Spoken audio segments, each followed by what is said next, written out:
اگر آپ کسی کو یہ کہتے سنیں کہ دنیا چاند تک پہنچ چکی ہے تو اب آپ کہہ سکتے ہیں کہ اب تو چاند سے تھوڑا آگے جا کر یو ٹرن بھی لے چکی ہے۔ گزشتہ ہفتے شاید آپ نے خبروں میں یہ ویڈیو دیکھی ہوگی۔ یہ ناسا کے آرٹیمس دوم کے مشن لانچ کی ویڈیو تھی۔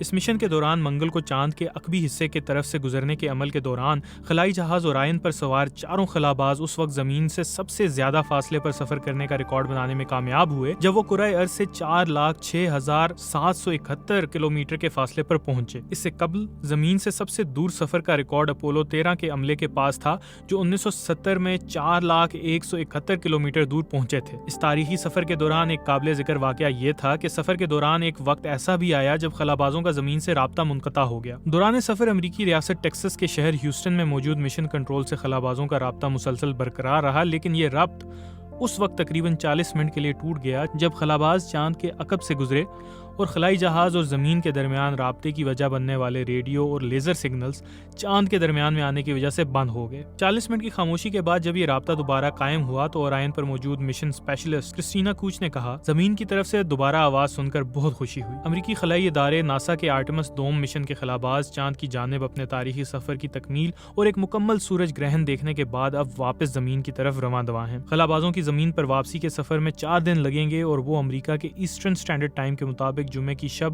8:07 پر ملک کے مغربی ساحل کے قریب بحر الکاہل میں اتریں گے۔ آرٹیمس دوم 1 اپریل کو امریکہ کی طرف سے لانچ کیا گیا خلائی مشن ہے جو 1972 کے بعد خلابازوں کی چاند کی جانب پہلی پرواز ہے۔